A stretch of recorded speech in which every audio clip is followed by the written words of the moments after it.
Hi guys, welcome back to my channel. Today I am going to do a drugstore showdown in between two new foundations at the drugstore. I have been using each foundation for 1 week. They claim to do pretty much the same things. They're supposed to mattify your skin, therefore normal to oily skin. I have extremely oily skin. I'm not over exaggerating. My skin literally eats foundation.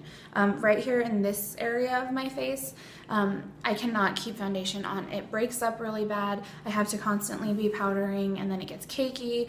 It just never works out for me. I have found a couple of foundations that I do like, but for the most part, it's really hard for me to find a foundation at the drugstore. I haven't ventured into high-end foundations yet.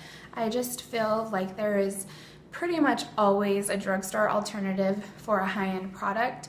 Not necessarily a dupe, but something that you can get similar at the drugstore. I also, in my mind, cannot justify spending $40 to $60 on a foundation. I just can't. It just hasn't happened yet for me. If you guys use a high-end foundation that you really, really love and you have oily skin, please comment what it is in the comments below and I'll try to check it out. Anyways, so the first thing I'm going to talk about is the Maybelline Fit Me foundation, matte and poreless. I am in the shade 220 Natural Beige. I used this for a week and it claims to mattify and refine your pores with a natural and seamless finish. As much as I wanted to love this, I did not love it. I actually didn't like it at all. It's sort of a thinner foundation and it dries extremely fast. So as soon as you like pat it on your face and you go to pat it on the other face, it's like already starting to dry on the side. So you do have to do it like sections at a time to be able to get the coverage that you want. It is buildable, but it does cling to dry patches really, really bad. I get dry patches like around my lips sometimes and sometimes on my forehead, and it clings to dry patches really, really bad. I just couldn't like this. It didn't stay on me for more than 2 hours. It really broke up really bad right here. It's kind of like it just slid right off of my face. I did use it with a primer. I tried it without a primer. I tried it with a setting powder. I tried it without a setting powder. Every combination of things that I did not work for me. I know that this does work for lots of girls with oily skin. So this is just my personal experience and opinion. It did not work for me. So I was kind of bummed out about it.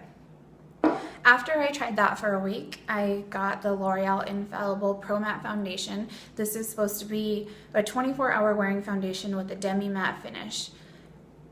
I did not wear this foundation for 24 hours. I did get a good 12 hours out of it though. It applied very nicely. It didn't dry too fast. It does have buildable coverage and it wears very nicely. I wore it for 12 hours and after I went to wash my makeup off at the end of the day, it looked pretty much exactly the same as when I put it on. All of my coverage was still there. It hid all of my hyperpigmentation. It didn't start breaking up. It didn't get cakey. It just is a really, really, really good foundation. I think the formula is amazing. It's not drying on your skin. I'm wearing it today. I feel like this is going to be one of my new favorites. It's just a really, really nice foundation. It has a light, kind of like a whipped texture when you put it on, but that's the only way I can like really describe it. It's kind of a whipped texture. It's not like thin and watery, but it's also not like thick, if that makes any sense at all. Anyways, this wore very, very nicely on my skin. I know that people have kind of compared these two recently since they are both new and they both kind of have the same claims. I know people that really, really love this and I know people that really prefer this.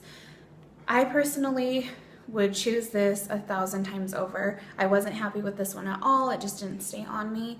But you never know. Sometimes what works for one person doesn't work for the next person. I tried both of them multiple ways with different primers and powders and just a different assortment of things, and this one just hands down won every single time. This was on the higher end of pricey for a drugstore foundation. I think I bought it for $12.99. You can usually get this with a coupon and with buy one get one free at like Walgreens and CVS and Rite Aid. So just wait for a sale and then you can get it. This one was $8, I believe. The only thing with this one is there's not a very huge shade of colors. You kind of have to like pick and choose. I lucked out because this is the same color that I wear in L'Oreal True Match, so it worked out for me. Anyways, go check these out at your drugstores. They should be readily available now since they've been out since about December. So if you guys have any thoughts on these, leave them in the comment bar below. Or if you have any other drugstore showdowns that you want me to look into, then I will be more than happy to do that for you guys. So have a good day and I'll see you next time. Bye.